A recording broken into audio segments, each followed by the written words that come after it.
अगर दुश्मन है कोई हमारा तो हमारे लोगों को शराब का सप्लाई कर रहा है, वरना शराब का सप्लाई अगर हो रहा है और इस पर बंदी नहीं हुई तो जो लोग हैं इस काम में, मैं ऐसे लोगों के खिलाफ कार्रवाई करने पर मजबूर हो जाऊंगा।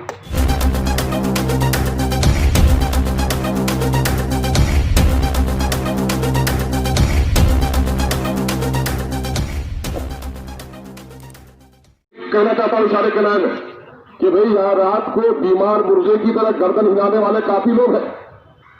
बिहार में शराबबंदी अगर है तो आखिर गांवों में गर्दन हिलाने वाले लोगों को शराब कहां से मिलती है?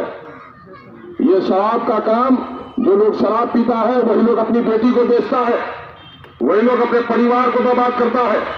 अगर दुश्मन है कोई हमारा तो हमारे लोगों को शराब का सप्लाई कर रहा है, वरना शराब का सप्लाई अगर हो रहा है और इस पर बंदी नहीं हुई तो जो लोग हैं इस काम में, मैं ऐसे लोगों के खिलाफ कार्रवाई करने पर मजबूर हो जाऊंगा। और मैं समझूंगा कि अगर शराब पीने का अमल बंद नहीं हो रहा है तो पुलिस की कहीं न कहीं मिली भगत है। जो पुलिस जरा सी जमीन के झगड़े में, बच्चे के झगड़े में फौरन गांव दौड़ के जा सकती है, इतनी चतुर है पुलिस, तो फिर शराब जब सरकार ने बंद किया है तो पीने वालों की कमर में रस्सी क्यों नहीं लग रही है? ये मैं प्रशासन के लोगों को सचेत करना चाहता हूं। और आपसे भी कहूंगा कि आप भी जिम्मेदारी अदा कीजिए। जो लोग पीता है, पीने की हालत में उसका मोबाइल में वीडियो कर लीजिए और फौरन दारोगा को लगाइए, 4 नौजवान पकड़ के रखिए। अभी जो सांस को जांच करने वाली मशीन भी आती है बड़े दिन नजर, है ना, जो फौरन पता चला कि पिया हुआ है कि नहीं पिया हुआ है, उसके कमर में रस्सी लगेगी। बस्ती में घर में आग लगती है तो आप बुझाना जरूरी समझते हैं, तो उससे ज्यादा कोई फर्द अगर बिगड़ रहा है तो उसको बचाना जरूरी है। बस्ती में घर बना सकते हैं आप, जल जाए तो दोबारा बसा लेंगे बस्ती को, लेकिन अगर कोई फर्द हमारा लड़ जाता है बस्ती तो आग से भी बुरी चीज है वो, उससे बचाने का काम कीजिए। ये चंद बातें थी जो मैंने कही है। अभी अल्लाह ने आप लोगों के फजल से हमें जो मौका असेंबली में दिया, एक तारीखी मौका हमारे लिए था कि जो पैगाम पूरे मुल्क में गया है या आपकी आवाज़ हमने उठाई है। हमको जब वोट देने की बारी आई तो हमने कह भी दिया कि साहब भाजपा के विचारधारा से हम करीब नहीं हैं, इसलिए आपको वोट नहीं दे सकते हैं। लेकिन इसका मतलब ये नहीं कि गठबंधन से, चूंकि गठबंधन से हमारा कोई रिश्ता नहीं है, लेकिन भाजपा के मुकाबले में बहुत से बोलता था ना, इस हक वोट तुम कहाँ दिए यार, तो वो सब नाबीना सबको बताने के लिए बोले कि नाबीना देख लो कि असेंबली में जब बारी पड़ी तो अख्तर ईमान ने सबके साथ कहा कि गठबंधन के लोगों में सिर्फ इसलिए आपके पक्ष पर खड़ा हूं कि इन बातिल नजरियात के मुकाबले में कम गुनहगार समझता हूं। लेकिन मैंने ये भी कहा कि अध्यक्ष महोदय गवर्नर के तकरीर के अभिभाषण में कि पहले मैं सारा से बड़े बड़े सड़कों से, जिसको कहते हैं राष्ट्रीय मार्ग, उससे चलकर मैं आया था सदन में, लेकिन अब की बात जो मैं सदन में आया हूं तो राष्ट्रीय मार्ग से चलकर नहीं आया हूं। मेरी उस दिन अवेसी और जय नीम जय भीम की जो पगडंडी है उस पगडंडी से मैं चलकर आया हूं। उस पगडंडी से चलकर मैं क्यों आया? ये विचार का मुद्दा है।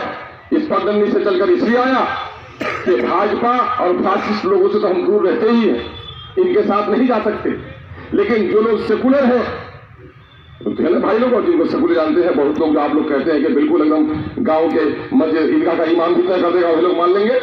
गुसल पावर के वोट दिए थे ना गठबंधन को, है ना। तो मैंने कहा कि इनके साथ भी चले, लेकिन मेरी इज्जत टूटी, मेरा कारोबार लूटा और मेरे साथ इंसाफ की बोली कभी ये नहीं बोल सका, इसलिए इन दोनों को छोड़कर हम एक अलग पगडंडी बनाकर यहां पर आने का काम किया। और ये भी मैं कह रहा हूं कि इस पगडंडी में चलकर आने वालों की संख्या सीमांचल से ही है।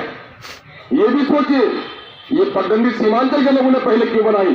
सीमांचल के लोगों ने पहली पगडंडी इसलिए बनाई कि पूरे बिहार में सबसे ज्यादा जुल्म और नाइंसाफी अगर कहीं हुई है तो सीमांचल में हुई है, जहां की तड़प ने हमको यहां आने पर मजबूर किया।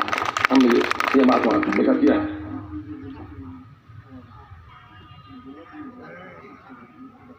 कौन सी बोला? ओ अच्छा, कुछ सब नादान हमारा नहीं जानता है।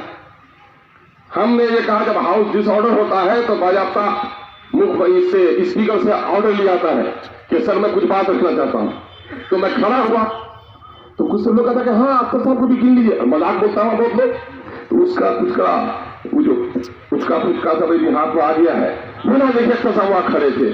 अरे बेवकूफ, पता तो करो ये सड़क पर 2 आदमी खड़ा है, 2 आदमी दौड़ रहा है, ये चोरी करके दौड़ रहा है, चोर को पकड़ने के लिए दौड़ रहा है, तो दोनों में फर्क करोगे कि नहीं करोगे?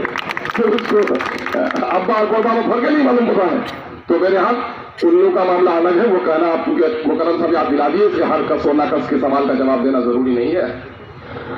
और दूसरा मामला ये है कि अभी एक लड़की जिसका नाम है गुलनाज, और वो मुजफ्फरपुर में एक बस्ती में रहती, शौहर के मरे हुए शायद 1.5 साल हो गए, 2 बेटियां एक बेटा शायद उनको है। बेटी जवान, गरीब किस कदर कि वहां से पटना की दूरी 40 किलोमीटर है, वो औरत डेली 40 किलोमीटर जाती है, वहां सामियाना का कपड़ा सीती है, 350 रुपया उसको दिन में मजदूरी मिलती है, और जाने आने में 100-125 रुपया उसका खर्च होता है, 200 रुपया लेकर वो बेचारी घर लौटती है। और गांव के एक मंचले ने उसकी बेटी को भगाना चाहा, और उसकी बेटी जब तैयार नहीं हुई, उस बेटी को जलाकर मारा गया। मेरे भाई, पटने में पीएमसीएच में, पटना मेडिकल कॉलेज में सरकार के नाक के नीचे वो लड़की चलकर मरी है। आज मेहमान खाने में भले ही 15 तारीख तक, वाकया हुआ 30 तारीख को, इलेक्शन हुआ हम लोग का 7 तारीख को, पुलिस ने कहा कि साहब हम ये मामला इसलिए आगे नहीं बढ़ाए वरना हालात बिगड़ जाते। मैं दावे के साथ कहता हूं कि अगर वो बेटी माइनॉरिटी की नहीं होती तो इस खबर को सबसे ज्यादा चलाया जाता है हालात को बिगाड़ने के लिए। लेकिन इंसाफ के तराजू में भी जात, धर्म और मजहब देखते हो बेईमानो। पुलिस के नौजवानों, तुम्हारी बेटियां नहीं है क्या? तुम्हारे खानदान तुम्हारी माए नहीं है क्या? तुमने अगर गरीबों की बेटियों का इंसाफ नहीं किया तो तुम्हारी बेटियों का भी जिस्म बाजार में बिकेगा, कोई बचाने वाला नहीं होगा। और नतीजा ये हुआ कि 15 तारीख को जब पटना यूनिवर्सिटी के विद्यार्थी लोग जब वहां पर कारगिल चौक पर जाकर धरना दिए, तब जाकर पुलिस हरकत में आई, तब जाकर गिरफ्तारी हुई। गिरफ्तारी क्या हुई? मेहमान खाना में गया से रखा गया। और आज ये निकम्मापन हो रहा है। और जो पार्टियां अपने आप को दलितों की, पिछड़ों की, शोषितों की, वंचितों की, पीड़ितों की, अकलियतों की मुहाफिज करती है, कोई उनके घर तक अभी नहीं जा सका। और हम लोग गए 5 विधायक एक साथ जाकर उसकी माली मदद भी की। कुछ लोग आए थे दूसरी पार्टी के, लेकिन दूसरी पार्टी के आ गए थे, लेकिन असेंबली में उसके नेता और उसके मुंह में फूली नहीं हुई कि गुलनाज के मामले को उठा सके। और आपका ये बेटा, आपका ये खादिम, अमोल का ये सेवक और आपके इस भाई को जब मौका मिला तो हमने 2 बार सदन में इस बात को उठाने का काम किया कि गुलनाज को इंसाफ। भाई मेरे, हम लोग लड़ाई लड़ना चाहते हैं, आप लोगों ने हम पर बड़ा एहसान किया है, अल्लाह तबारक व तआला से दुआ कीजिए। मैं तमाम तर हिंदू मुस्लिम साथियों से कहता हूँ कि आइए, इलेक्शन का जमाना खत्म हुआ, जब भी इलेक्शन आएगा 6 महीना बाकी रहेगा, अलग अलग पार्टी में बढ़ जाइएगा, लेकिन जो 4.5 साल का वक्त मिला है, सब लोग अमोल के विकास के लिए लगा दीजिए। अमोल की तरक्की में, हमारी नस्लों की भलाई में हम यही उम्मीद करते हैं।